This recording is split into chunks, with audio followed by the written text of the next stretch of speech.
या देवी सर्वभूतेषु मा स्कंदमाता रूपेण संस्थिता नमस्तस्ते नमस्तस्ते नमस्तस्ते नमो नमः। नमस्कार, शारदीय नवरात्राच्या 5व्या दिवसाच्या तुम्हा सर्वांना खूप खूप शुभेच्छा।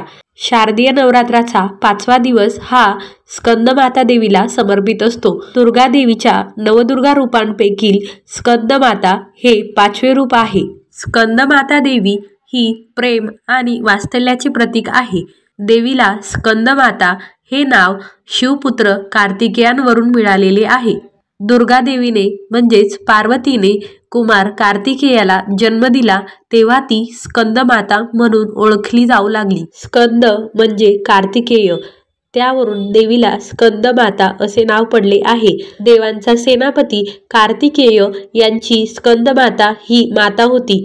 देवी पार्वतीचे आणि दुर्गा देवीचे ते रूप होते। ज्या व्यक्तींना संतान प्राप्ती होत नाही, त्यांना संतान प्राप्तीमध्ये अडथळे येत आहे, त्यांनी दुर्गा देवीच्या स्कंदमाता या रूपाची पूजा करावी। दुर्गा देवीचे म्हणजेच आदिशक्तीचे स्कंदमाता हे रूप संतान प्राप्तीची इच्छा पूर्ण करणारे मानले गेलेले आहे। संतान प्राप्तीच्या मनोकामनेसाठी देवीची पूजा करताना स्कंदमाता देवीसोबत कुमार कार्तिकेय यांचे असणे देखील गरजेचे आहे।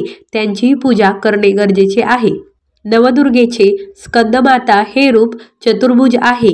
देवीला 4 भुजा आहेत। देवीच्या वरच्या दोन्ही हातात कमळाचे फूल आहे आणि खालच्या एका हातात कार्तिकेयांना मांडीवर धरलेले आहे, तर दुसऱ्या हातात वरमुद्रा आहे।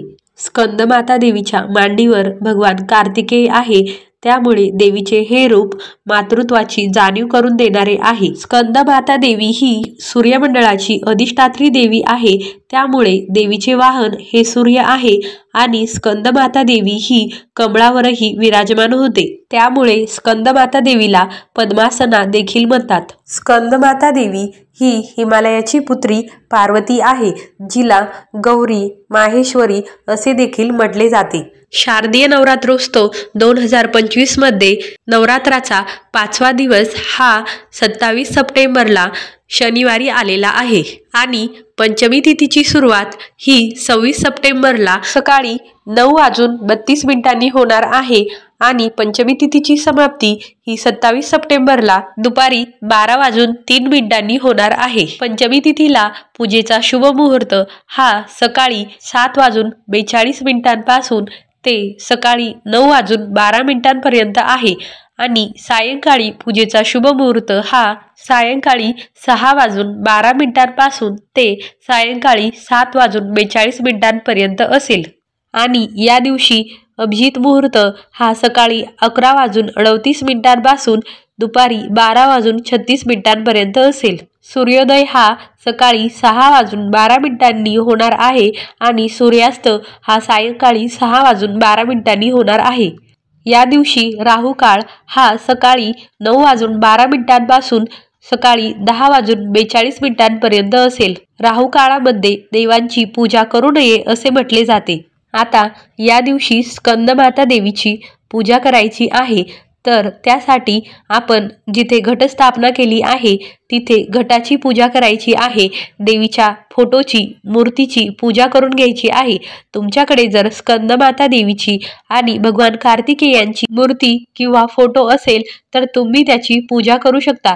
जर तुमच्याकडे स्कंदमाता देवीचा आणि भगवान कार्तिकेयांचा एकत्र फोटो नसेल, मूर्ती नसेल, तर तुम्ही जेथे घटस्थापना केली आहे तेथे घटाची आणि जी देवीचा फोटो आपण मांडलेला आहे त्या देवीची पूजा करू शकता। या दिवशी देवीचा रंग हा हिरवा आहे। तुम्ही हिरव्या रंगाचे वस्त्र धारण करू शकता आणि देवीची पूजा करू शकता। त्यानंतर आपल्याला देवीची पूजा करायची आहे, देवीला अभिषेक करायचा आहे। जर नवरात्रामध्ये तुम्ही देवी हलवत नसाल तर तेथे गंगाजल शिंपडून देवीची पूजा करायची आहे। देवीला हळद कुंकू अक्षता वाहायच्या आहे। त्यानंतर देवीला 11 बेलाच्या पानांची माळ अर्पण करायची आहे किंवा कुंकवाची माळ या दिवशी अर्पण करायची आहे, म्हणजेच देवीला कुंकुमार्चन करायचे आहे। आणि या दिवशी देवीला तुम्ही पिवळ्या रंगाचे फुले अर्पण करू शकता। या दिवशी स्कंदमाता देवीला केळीचा नैवेद्य अर्पण करायचा आहे किंवा तुम्ही कोणताही पिवळ्या रंगाचा पदार्थ नैवेद्य म्हणून अर्पण करू शकता। देवीला पिवळ्या रंगाची फुले, पिवळ्या रंगाचे पदार्थ नैवेद्यामध्ये अतिशय प्रिय आहे, त्यामुळे तुम्ही केसर टाकून केलेली खीर देखील नैवेद्य म्हणून अर्पण करू शकता।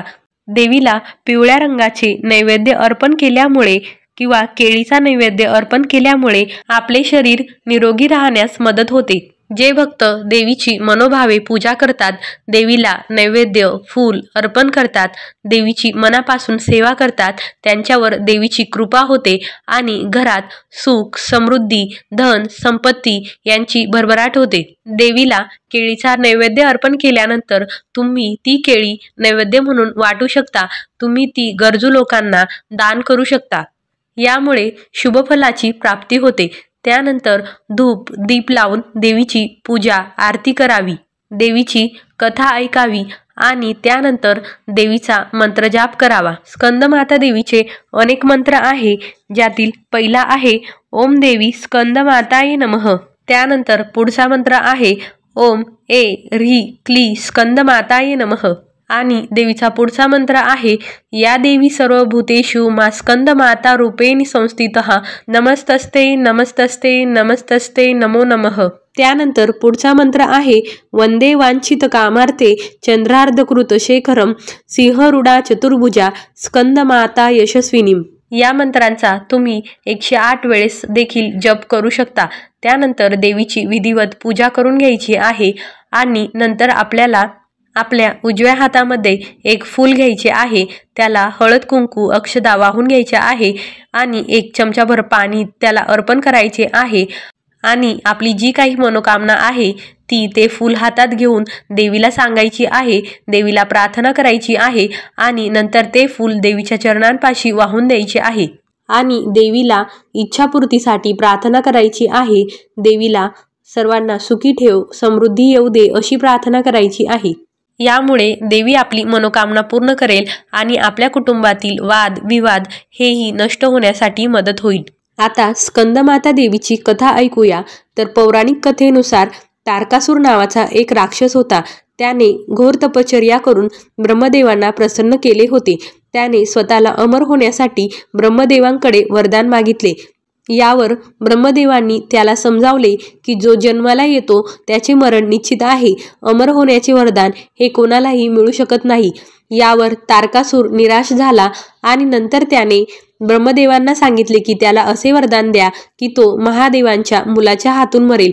त्याने हे केले कारण त्याला वाटले की भगवान शिव हे कधीच लग्न करणार नाहीत आणि मग त्यांना मुलगा तरी कसा होईल। त्यामुळे तारकासुराला वाटले की तो आयुष्यात कधीही मरणार नाही। त्यानंतर ब्रह्मदेवांनी तारकासुराला तसे वरदान दिले आणि यानंतर तारकासुराने लोकांवर अत्याचार करण्यास सुरुवात केली। त्याच्या अत्याचाराने व्यथित होऊन देवी देवता भगवान शिवांकडे आले। तारकासुरापासून मुक्ती मिळावी म्हणून देवी देवता भगवान महादेवांची प्रार्थना करू लागले। त्यानंतर महादेवांनी हिमालयाची कन्या पार्वतीसोबत विवाह केला आणि ते कार्तिकेयांचे पिता झाले। मोठे झाल्यावर कार्तिकेयाने तारकासुराचा वध केला। स्कंदमाता ही भगवान कार्तिकेयांचीच आई आहे। अशा प्रकारे नवदुर्गेचे स्कंदमाता हे रूप अवतारास आले। स्कंदमाता देवी ही मुलाबाळांना सुखी ठेवणारी देवी आहे। देवीकडे मुलाबाळांना सुखी ठेवण्यासाठी प्रार्थना केल्यावर देवी ती अवश्य पूर्ण करते। देवीचे रूप हे वात्सल्यपूर्ण आहे आणि देवी भक्तांना कधीही निराश करत नाही। अशी ही स्कंदमाता देवीची कथा, मंत्र, नैवेद्य, रंग, पूजाविधी, देवीला प्रिय वस्तू आणि देवीचे रूप याबद्दलची संपूर्ण माहिती या व्हिडिओमध्ये आहे। आता देवीला प्रसन्न करण्यासाठी आणि आपली इच्छापूर्ती करण्यासाठी कोणता उपाय करावा याबद्दलची संपूर्ण माहिती दुसऱ्या व्हिडिओमध्ये येणार आहे। तो व्हिडिओ पाहण्यासाठी तुम्ही आपल्या मी इगतपुरीची या चॅनलला सबस्क्राईब करून ठेवा। हा व्हिडिओ तुम्हाला आवडला असेल तर व्हिडिओला लाईक करा, चॅनलला सबस्क्राईब करा। व्हिडिओ बघितल्याबद्दल धन्यवाद। अवधूत चिंतन श्री गुरुदेव दत्त, श्री स्वामी समर्थ। ओम देवी स्कंदमाताये नमः।